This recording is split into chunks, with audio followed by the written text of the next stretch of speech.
Everybody, we are back. It is Safe Online's favorite podcast, favorite channel, favorite everything. We are back. You guys already know what to do. Hit the subscribe button. Subscribe. Hit the like button if you like it. Hit the dislike button if you don't like it. Leave a comment if you like it. Leave a comment if you don't like it. Also follow us on Twitter at the Mark John NFL for me, at mholder95 for Matt, and of course, pandasubs.com discount code TDL. All right, guys, this is gonna be probably a quick episode because nothing's really happening in Raiders. No, nothing. There's not a damn thing. Nothing's really happened in the league because I got a Schefter tweet like 20 minutes ago that was like some random prospect that I had never even heard of is visiting with the Chargers. I'm like, oh, it's that slow. Yeah. It's that slow. That guy must have a good agent that Schefter wants to keep happy or something. Because I'm like, dude, there's no chance you knew who the hell this was when you sent out this tweet. Yeah, I saw some tweets about like Spencer Rattler. He's going with the Seahawks and the Texans. He had visits. I'm like, oh, they think you're a backup, huh? Is that what that means?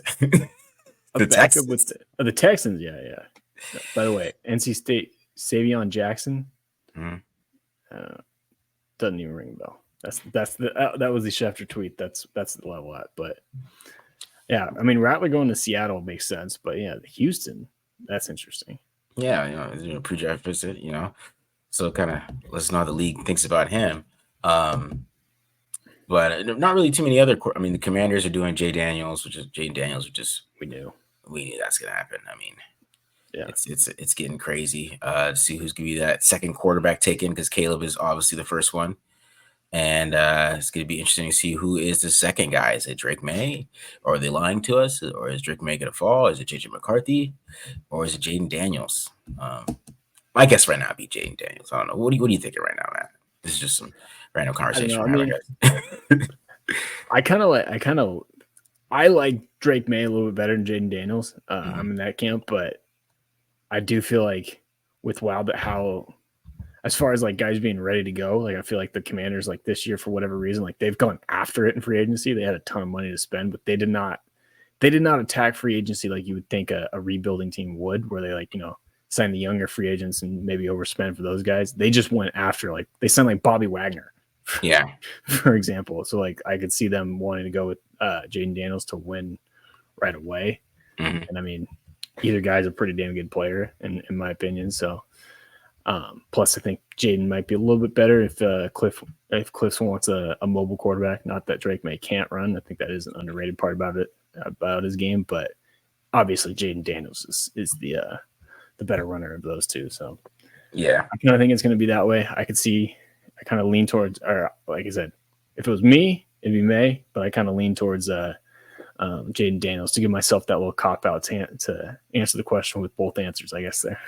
Yeah, Jaden Daniels is the safer pick in my opinion, but there's still high upside with him. I think he's fixed a lot of his issues, and I see there's upside with him too. But I understand your point on Drake May.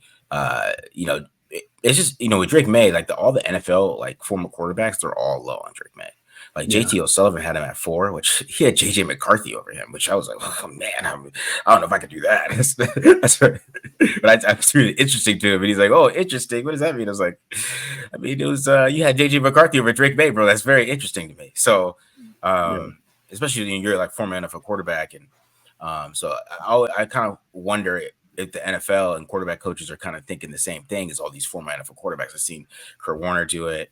I see JT O'Sullivan do it at this point. So, Chase Daniels was talking crazy about him a little bit, but there's a lot of things great things to like about Drake May. He's just, those feet have to be fixed, and then you're taking a chance saying that you can't fix them. And, a lot of people that really like him, they believe that a team's going to fix it, but it's a wild card. You can't just assume that that's going to be fixed. And is he going to go back to it if he gets under pressure a lot, especially if your team goes to the Patriots or something, they have a shitty offensive line. That's not going to be good for him, right? So I think Drake May needs to fall so he can go to a better situation. So if he does have to play early, I'm being serious. No, you're 1,000% right, dude. I swear, the one thing I was going to say on the former quarterback thing is I feel like with Drake May, when you look at him, he's got the more mechanical flaws. So when you're, a guy like a vet, Kurt Warner, or even a JT O'Sullivan, and you're like, man, this guy doesn't have the mechanics. I understand being lower on him than a guy like Jaden Daniels, who's maybe a little bit more clean. Mm-hmm. But that's the thing that like I think would worry me if I'm like either one of those guys is like I want nothing to do with going to the Patriots and that mess. Like you start off your career there with an offensive line that right now needs a left tackle. I mean, Michael Wenwu might be a better guard as the right tackle. The receivers can't separate at all. The receiving core is terrible. Like the rest of the O-line is terrible. You got Ramondre Stevenson, who's a good back, but that's not going to matter much if you don't have a good offensive line.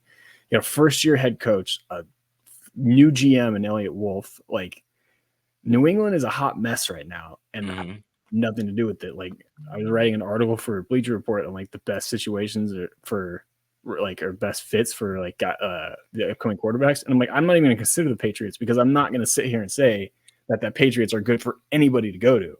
No, that's like, so if you're Drake May, like you might be sweating a little bit of going to New England, especially in a situation where like if they want you to play right away, like that would be frightening because again, like you said, with the guy that already has some like questionable, you know, pocket management or pocket or ability to like stand in there and take hits, like, and you go behind that offensive line that wasn't very good last year and just lost their left tackle. Like that's not a great situation. And you don't have receivers who can separate. That's a terrible combination. Yeah. And it won't go good for him. So I think that's what he's got to, it would be better for the Vikings traded up for him. Let's say that. I think it'd be the better situation, and he'll have a stud number one. I think Justin Jefferson would be will be excited to come back because anything he could get that ball to Justin Jefferson. So, yeah. I think if you're Drake May, you're sitting there like, yeah, JT's right. JJ McCarthy is better than me, New England. yeah. Because my thing, you know, I think Drake May's floor is higher than he's given credit for. That's my thing. It's just I don't know if he doesn't fix his feet, he doesn't get past that top 10 spot. So he'll be 15 to 10 his whole career. If he doesn't fix his feet, he won't get into that top 10, top 5. And that's where I'm at with him. Like it's not really that I'm off with him. It's like, okay, what am I drafting him? I'm gonna have to build a really good team around him because there's a lot of quirks there that might not lead to him just carrying a football team. So that's kind of my thing with him. But yeah, but there's a lot of caping for Drake May. Like, you know, Ted did the whole mechanical article today because it's kind of like that's the talk is his mechanics. And it's interesting. Bo Nix had the best mechanics, really. Him and Caleb Williams, which I thought was super interesting about that article. Yeah, but Caleb's legit. I don't even know why people say anybody's better than Caleb. It drives me crazy. I'm like, guys, come on. I know you know what you're looking at. You just, you know, I had to watch his Oklahoma throw, bro, against Texas. Yeah, don't be stupid. Caleb? You know what I mean? Yeah, you remember that throw? I mean, oh man, probably maybe. I think I do, but I'm gonna send it to you. I'm gonna send it to you after the show because it's like dude's legit. Oh my god, that throw is so crazy, and that's my thing with him is he's got the best mechanics too. He's probably the best guy in the pocket. It's pretty legit. That if he doesn't throw 4,000 yards with the Bears, then it's Chicago. It's just the jerseys. It's the jersey. And he needs to become a Raider 4 years later. That's all I would say. I don't care who we draft this year. Let's trade for Caleb Williams in 4 years if he can't throw 4,000 yards in Chicago. Anyways, guys, we're talking draft picks, Raiders draft picks here. You know, that's the show's about. So we're going over Olu Fashanu, right? Is it Fashanu? I think it's Fashanu. Fashanu. Okay. We'll go Olu for today because that's the one we know how to say. We can't even say his full first name. I gotta get back to my African roots, man, and know these names. So, so we're doing him and Kendall Milton. I'm doing a kind of a late round guy who I think might be a steal because he didn't have a lot of carries, which means my video is not that long. It really isn't. But he's a great blocker and he has some pretty damn good vision. And like his bad runs weren't really his fault. So like it was hard for me to find a bad run, but you know, that was a very interesting film to watch. So what were your thoughts on Olu? Yeah, I mean Olu's an interesting guy. I think he's athletic enough to make the switch from left tackle to right tackle. Doesn't have any experience playing on the right side, unlike some of these guys who I know maybe have at least played guard or anything like that. But he is a high level athlete that can make the switch. I'll show it a little bit in the beginning, like. He's just not a good run blocker. He's an okay run blocker at the beginning, whereas like, you know, comparing him to a guy like Talise Fuaga, like Talise Fuaga is an ass kicker in the run game. JC Latham's an ass kicker in the run game. I think or even Armarius Mims is a better run blocker than Fashanu, or not Fashanu. Fashanu. Their names are too damn similar, man. It's screwing me up all day. Then Olu. And that's kind of what worries me about him making the switch to right tackle is like, you look at it, when I watch his game, I'm like, this is left tackle tape. Like, you are a left tackle. You're very good in pass protection. And I almost wonder if he's like, I don't even know if would be that interested in going to the Raiders, because he'd have to play right with Colton Miller there, where like, that's what kind of like where I get pause on his fit with the team. Like, especially if AP wants to run the ball as much as he says, like, I don't know how much he's going to be on the radar. He's a damn good player, and if they take him, I would be excited for him because, again, he is really good in pass protection, and he has potential to be a decent run blocker. I don't mean to say he's completely terrible. Like, I'll show a few clips of him actually doing some good stuff on some zone schemes, but he's just not the ass kicker in the running game that I think you typically expect from that right tackle spot. You know? Yeah. So that's kind of like my big pause with him, and like again, AP has made it no secret that he wants to build a bully and pound the rock and all that stuff, and that's where I'm like, is this a little bit of a square peg in a round hole kind of type of deal where it's like, yeah, this is a good player, but I don't know how much he really fits and how much he really makes sense for the Raiders. And again, they take him, obviously they feel pretty confident that that his athleticism is going to translate to the right side, and he will be damn good in pass protection. The Raiders won't give up many sacks around the edge with Miller and Odlu out on the edges there. It's just, is he going to be good enough in the running game that you can kind of get by with him? I just don't understand how you're that big with those smaller hands, man. That is, but what's weird too is like, I think he actually has good grip strength. Like, he has a couple of reps where like he's like actually holding on pretty well. I just don't know how like the proportionate to your body is like just. Yeah, it is very weird. Yeah, he's like 6'6" with 8.5 inch. He's 6'6", and for perspective, he's 6'6" and has the same hand size as Kenny Pickett, who we talked about has tiny hands. He's long too. Like, he's got long arms, and like it's wild. Like, I'm sitting there like just trying to figure out like how that happens, like to be that disproportionate with your hands. Yeah, he's got smaller hands than I do. And he's 6'6", man. And he's got 4 inches on me. It is very nuts. Now that I'm thinking of it, I think the grip strength, I'm getting them tied with Latham so a little bit, but yeah. He's so clean in pass protection though. Olu, I think Olu's just, I think you can, with him being so clean in pass protection, you can deal with the run because the game stuff. And I mean, just his hand size has a chance to fall 213 to them. So I wonder how high they are on him. It's gonna be interesting. I think they might have a choice to pick him at that point, because just the buzz on him is kind of just falling off. And his junior year, he was like top 5. He's gonna be the number 1 guy at the board, and then all of a sudden, he's not. He's still Brandon Thorne's number 1 tackle, isn't he? Or is him and Alt is. But he's still up there. He's still up there as they might be like a 10th of a point off. So. Okay. All right. Let's just get into some Olu first, man. Let's just do some Olu. So first clip here is going to be a pretty good example of what Olu is as a run blocker. And one of his biggest problems is sustaining blocks, which could be tied to the hand size a little bit. And, like I was talking about with the grip strength, again, my fault from the beginning there was getting him and Latham mixed up. Watched Latham the other day.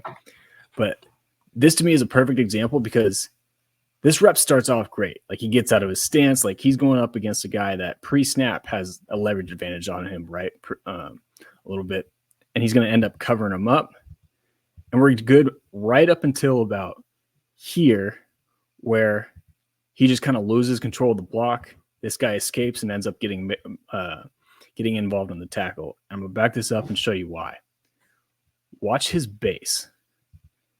Stay wide right now, and then almost immediately, we're inside of his wide ass shoulders, right? Mm-hmm. That's a big part of why he struggles to stay and engaged and finish blocks. And that's what's going to happen when you go up against these stronger defensive tackles that can shed you because you don't have your power underneath you. Mm-hmm. And 2, your pads naturally start to rise up. And when you're 6'6", you can't really afford to do that very much. Mm-hmm. Going to see a similar rep on this one, not quite as bad, going up against Keith Randolph, who's probably a mid-round pick, or I should say mid-day 2 pick, fifth round kind of type of guy. But again, similar thing where like he gets off the ball really well. Right now we're in a great position, right? This is on the backside outside zone where he's just trying to cut this guy off. But then the finish. And then that guy ends up getting involved in the tackle. And like two things just need to happen once we get to this point. Either you got to keep just driving him and get that vertical displacement like we've seen with a lot of the other dudes who are ass kickers in the running game, or just flip your hips and get around on him and create that lane. He kind of does neither and just stops. Again, that's why the guy's able to make the play. Now, again, like I said, he's not totally inept against in the run game. Like here, he's going to be on the front side of the little outside zone. This is a nice little block, not anything dominant or anything like that. But as we can see, we're going to start at the bottom of the hash. I like the hand placement here to get one inside the defensive lineman's hand, and then two, you can see him get a little bit of lift, take away a leverage advantage. It keeps the feet moving pretty well here to get, some displacement, right? We started at the bottom of the hash. Now we're out halfway between the numbers. Like that will work. And if the Raiders are going to run more zone, that's where he can be a little bit better. Now this rep I thought was his best and probably not the most indicative of who he is as a player because it's probably one of the better finishes. But even that, he's not exactly putting anybody on the ground or anything. But similar rep to what we saw again earlier, just this time he does a better job of maintaining his base a little bit here. Like see, look at the difference now. We're a little bit wider. And two, still got the hands inside and keeps his feet moving. And now we're getting some movement. This is what you want from him. It's just a matter of can he do it down in and down out? And can he avoid those two reps that we saw earlier where his guy ends up making the play? And moving on to some bread and butter. Oh, no. Got one more run block. Screwed myself up here. Similar rep on this one. This one was actually probably one of his better ones. Nice little combo block. That was the good finish that we were looking for. These are the reps that we need to see. They were just few and far between on his tape. And again, a little bit combo block. It's a little help there. So again, I think he can fit in as a zone run blocker, just not exactly the guy you want in the gap scheme. Now moving on to his bread and butter before I jump the gun. One thing that he's elite at is he's very damn good at picking up stunts. And this is something that was pretty obvious on tape. And one of the things that kind of really stood out to me is he gets his eyes inside. Once he starts seeing this edge rusher working inside, and before he even finishes this cut all the way inside, he's already eyeing the tackle like he knew it was coming. And that just helps him pick it up. Going against Johnny Newton here, who is a damn good defensive tackle. I mean, that's effectively negated and, again, picks up the line game. The other thing that I like about it, too, is he'll notice it quickly if say, this edge, instead of looping around, was just a drop in coverage. It's the same thing. As soon as this guy would take a step backwards, he'll get his eyes inside and look to go help his teammates and pick up something. So definitely a smart player in pass protection and can pick up quite a few stunts. Get to see him against an inside move on this time. Again, same kind of thing, quick to pick it up and recognize it. And he's got a pretty strong inside shoulder. Elite athlete who you can tell on this one, you can just see his hips and his change of direction to open up and, again, take away this inside move. Just nice and smooth. Excellent feet and pass protection. So one of my big things on this that I really like about him on this one. Now, this rep's not quite as clean. This is a pretty nice inside spin move by this guy. I don't know that it is 48. But still, same kind of thing. You can see his hips, able to redirect, does help himself out a little bit, maybe gets away with a little tripping.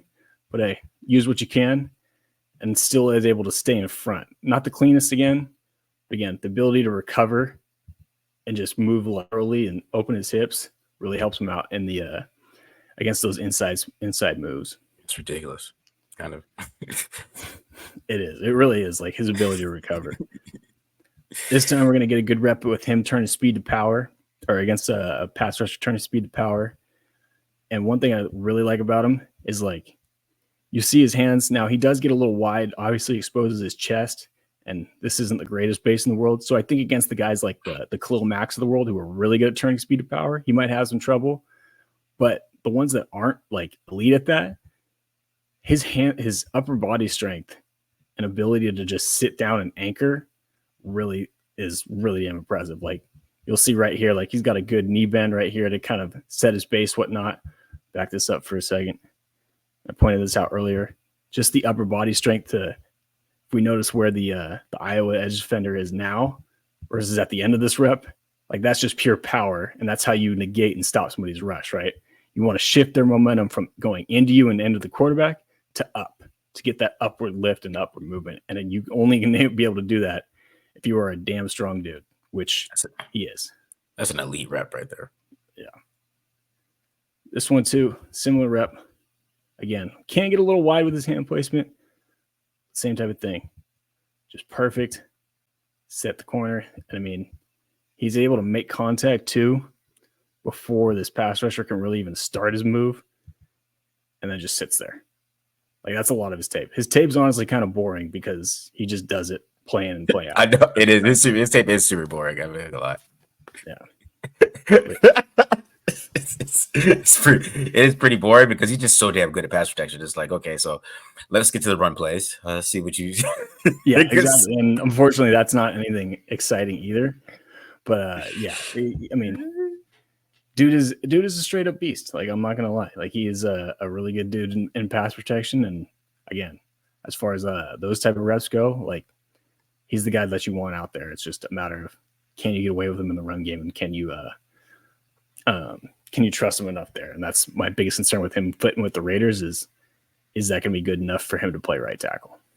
Yeah, but since he's so athletic, that's why I'm looking at the athletic guys, because they're run zone. That's what they need, right? They need some athletic players, right? And he kind of fits that mold. I just think Telesco might be a little bit worried about his hands. He's never drafted a guy like at tackle under 10-inch hands, so that's might be a little bit of a red flag. But he's ignored his red flags for good players before, so that's something that he'll go if Olu's up there, right? And he maybe not like that. Maybe won't like his hands, right? His hand size, but okay, he's like, it's Olu. Yeah, he might take him. You know what I mean? So, there's always that possibility with Tom Telesco, which is what I like. I feel comfortable saying right now that he's going to take the best player on his board, and if it's Olu, it's Olu. If it's Fuaga, it's Fuaga. We don't know who that is at this point. But if we had to take if we took a guess, we'd probably do that later on. But at this point, it could be anybody, and it could be him. You know what I mean? So yeah, for sure. Especially like Fuaga and them go early, like they go to the Jets or something like that. Those guys go a little earlier than they like. Who's the next player on their board will be the biggest question that we get to. Who's going to be the guy on 13, and it could be Olu. Yeah. Real quick though, I screwed up when I got to fire my video editor guy. I missed one clip that I definitely wanted to show, so I know we're going a little out of order here, but you're good. I'm gonna pull that one up too because this one's my favorite, and I realized at the end I got it cut off. But you're good. All right, so yeah, I had to show this one clip, get the special, and what I love about this one is it shows like how nuanced he is with his hands, and like you might notice like he changes up the timing of his punch. Like here he goes a little bit earlier. And like this is perfectly timed because watch, the pass rusher's about to start getting into his chop, and he almost like chops it for him and stops the move before it even happens by knocking this dude's hand down, getting him off balance. And again, I mean, we're just gonna sit here all day until this quarterback has plenty of time to throw that touchdown pass. Like that's the stuff that like gets me really excited about him. Is he is nuanced a little bit, and he has great hands and whatnot in pass protection. Like, this is stuff that's like boring, but again, like this is clean tape from a pass protection standpoint. Like just chop him down. Yeah, day one, man. What's up? Go ahead. I feel like day one, that's what I'm saying. He'll bring that, even when he's on the right side. Yeah, for sure. Like it is a lot of fun to watch him in pass pro. Except when you're, like me and have the defensive side of things. Sometimes I'm like, get a little bit more excitement going on and maybe give up one pressure, but yeah. Interesting thing too, he gave up like 17 pressures in college on whatever 600, nearly like 700 opportunities, no sacks, one quarterback hit, and this past year he only gave up 10, but 6 of them were at Ohio State. And like what I was talking about too, with like I didn't watch that game that much, but I can guarantee knowing what I know about Ohio State's 2 main edge rushers, JT and 44 and Jack Sawyer. Yeah, those guys were two guys who were like really good at turning speed to power and getting into his chest. Guarantee that'd be how he lost, because like I was talking about, he does get those wide hands and sometimes invites guys into his chest, but still I was walked away impressed. And again, to speak to how boring his tape is a little bit, gave up 10 pressures, and 6 of them were in one game. So every other game was 1 or none. Exactly. He's legit, bro, as a pass protector. Legit as you can get, man. So but that was some good film, man. Some good stuff right there.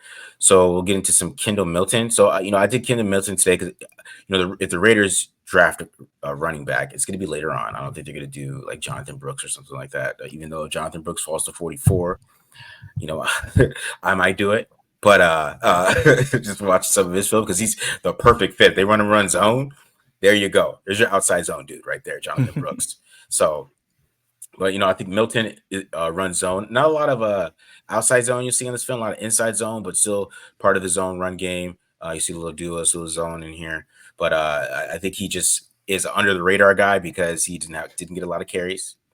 And he didn't get a lot of playing time, but he has some pretty good film here, and he's a great pass protector. So I'm gonna go over some. Kendall Milton. All right, so we start off with a little. What do we got here? Little pool right here around the corner. You definitely could see what I really like about him is his vision. He's really good vision around. He's patient. He's a very patient runner, right? He's gonna wait for his blocks to develop. Right, allow his players to get on these blocks, and he's a tough runner. Always finishes forward. He's never, when even like I said, his bad runs. I don't have one negative run to show you. That's why it was kind of tough for me to pull some stuff. I shouldn't have one negative run. They all look like this. So he's just tough. He's big too. He's almost like 220 pounds. He's a big dude. And even this one, he almost overruns it. Right. Yeah. You see, he's able to find that hole, come back, cut back to it, get some yards here. So this is another little pool around the corner here. More counter or a pin pool, as I would say. And just see how his patience, right? Didn't commit too much to running outside. So it's still patience here. I think this pushback a little bit from this lineman kind of pushed him back and maybe pushed him outside a little bit. But you see it wasn't an extra. I'm just going to go out here, right, and just, use my speed and try to get around this corner. Reads that guard right there. Able to get about 10 yards.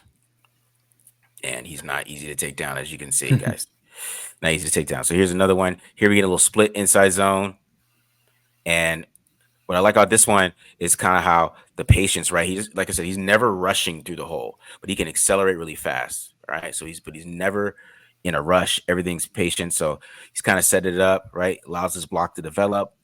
And then he's able to hit inside. I don't know what this guy's doing, but he's watching for some reason. I don't know why he's not looking for people. And I think he's expecting him to look for people here, but he's just watching. I don't know what he's doing. He could have blocked this guy. He could have helped right here because this guy makes the tackle. But if he turns around, this is a huge play. And that's what I like about his patience. And that's, I think, what Milton is expecting here. That guy's got the best view of the game in the house. Is that Van Fran? I think so. Like, what is he watching? You know what I mean? Like, it's just crazy to me, this run. Because it could have been a huge run, but it's all about his patience, right? He sets it up, presses the hole right there a little bit, and then he's able to make a move, cut right inside like that. But that guy didn't make that block. Number 8's able to make that tackle. You see him here on the toss. So what I like about this one, as you see here a little bit, is how he just sets this block up here, right? Allows 71 to make this block on 22. And then he comes back around outside of it, makes some dudes miss, gets about 20 yards right there. So that's what I really like about him is the patience he has, right? So he's setting this block up. I mean, he's waiting patiently. He knows this guy's going to try to cut him off to the outside. But this patience also, and this little kind of stutter step he does, makes 22 slow down, which sets up the block. And allows him to get more yards. Second and third level vision is legit to set up those blocks. Yeah, man, it's pretty special there what he can do, and that's why I really like him because I really feel like you could get him round 5. This is a guy that he might not like round 4 might be the highest just because how many carries he got, and his usage, and he really doesn't catch the football, which I have no examples of it because I couldn't find it. So there's a lot of those things in there and in the film too. So here's another counter here. So you're seeing a lot of power. I talked about zone, but there was some zone, but see him just make a guy miss right there. That balance he has. And he's just so tough to take down, man. He's just so big. And I mean, he's a guy who could really help in the red zone too, as well, I believe, with some of the strength. And you just see the patience he has on this run, right? Allows the box to develop, right? And then he knows he's gonna have this guy 1-on-1. It's just him and that safety, and that dude ain't gonna bring him down. It's the balance too, man. He's just that spin like that low. Because I mean, you got the lower man wins, right? That's what they say. And he's still able to spin off that. It's just pretty special stuff, dude. Pretty special stuff. Yeah, that was impressive. He's under the radar, man. He didn't get the most carries, but you can just see how big he is, man. Look, he's humongous. So here we get a little bit of zone here on this one. Finally, we get a little inside zone, right? And like I said, look at the patience he has right there to get to that hole. Get about 10, 15 yards there. So bring it back a little bit.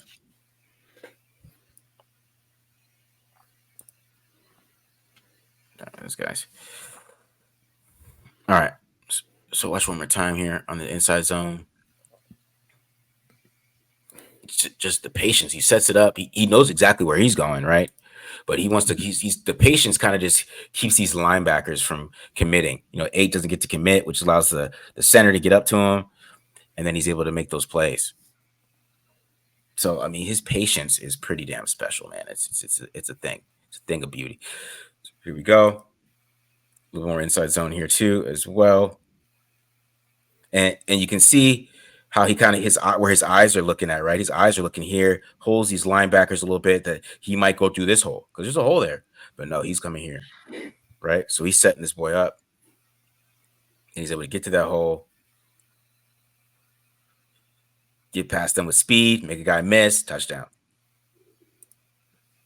So, I mean, there's just a lot of nuanced things that he does too. He's just a great runner of the football. Like I said, he doesn't catch the ball at all. So this is why he's a 5th round guy for me. Like, this is a steal. This is like, running backs don't matter guy. This is who he is. He's a running backs don't matter draft pick. Because look at this, man. He's just so good at open field. Touchdown.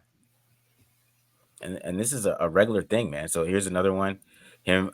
I mean, this is inside zone again, but he's not even looking like and trying to set it up. He just sees exactly where the hole is. But you could always look at his head a little bit, how he messes with linebackers just a tiny bit. So right, his head just kind of peeks here, just a little bit, because that's where the hole should go. And then there he goes, boom, right to the hole, touchdown. Breaks tackle, he ain't tackling me, touchdown. Here's another one, another inside zone run. And what I love about this one is how, he gets this lineman to commit here, right? Which, has this linebacker coming inside as well, but he's able to make that defense tackle off him, stiff arm, drag some dudes. It's a little Derrick Henry-ish. I'm not going to go there. It's a little bit, I mean, I will say, dude, he's not affected by contact. Like, he barely flinches with that he's linebacker. So big, bro. Or that safety bearing down. I know, man. He's a monster in the backfield. So that's what I really like about him. But you just like how he sets up blocks. Little inside move there. And just dudes bouncing off him. 8 dudes to tackle him. and then, like I said, he's always going forward. So even a run like this, you get a little inside zone here. He's always moving forward. Always pushing forward. They can't tackle him, dog. He kind of gives me like peaks, like maybe a lesser version of like Zeke vibes. Yeah, exactly. Right. And here's another one. Oh, black on me. What happened? Oh, there. Sorry, guys.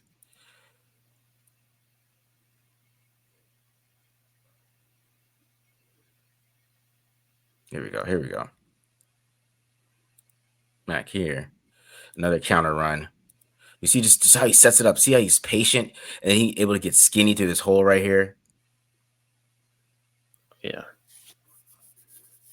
It's beautiful. He doesn't have a lot of tread in his tires, right? And then what I really like about him is he could take on Darius Robinson with the block. Not scared. Boom. That's a big dude too. I know. He could pass block too, man. That's what I really like about him. Here he is right here. He's picking up this little linebacker safety. And this is what I'm saying. He could do this day one. This is what he could do day one. Is just block guys like crazy.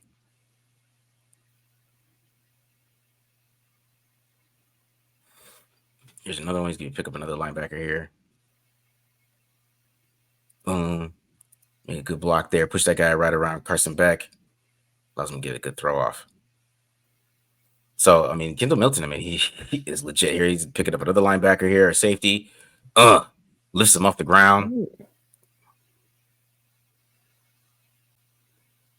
So this is what I'm talking about. This is an AP type of player, though. Doesn't go down easy.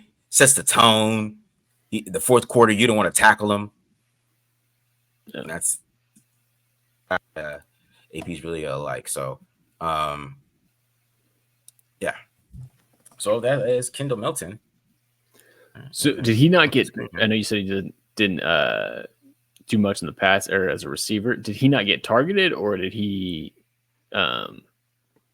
Did he drop balls or anything like that, or did he just not get thrown to at all? He just had no throws, man. I was even on caddies. Caddy has the cut up. Nothing. So it's on caddy's cut up. He's like 6 minutes, bro. You know what I mean?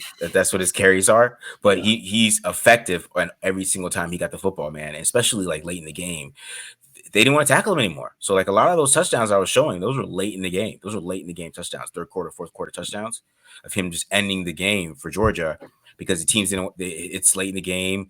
You've already given him a couple carries. He's beating some dudes up, and you get to the point where you don't want to tackle him anymore.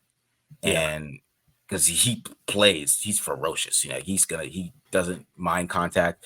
He doesn't mind trying to get those extra 5 or 6 yards, those tough yards. That's what I really like about him. And that's why I think that he could be a steal for the Raiders at some point where they can, kind of get in there and find a way to take that type of running back. That's the dude that you might want to take in the 5th round, something like that, where it's kind of later in the draft and you can find a steal that's not getting hyped up right now. Because he's, that's some player that you rarely see on Twitter. You don't see Kendall Milton on Twitter.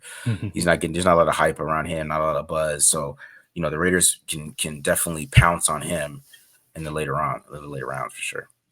Yeah, I mean, it does feel like there's a few like guys that are like the Tyrone Tracy. I'm still enthralled by his tape and that you showed me. And I mean, Kendall Milton, like you said, another late round guy. I did look it up because I was curious. Georgia, I mean, they didn't target running backs much in the passing games, but DeJuan Edwards led them with 22 targets. Kendall Milton had 4, and 2 of them came against Ball State. He caught all 4, though. 4 for 4 for 25 yards. 13 targets in his career in 4 years.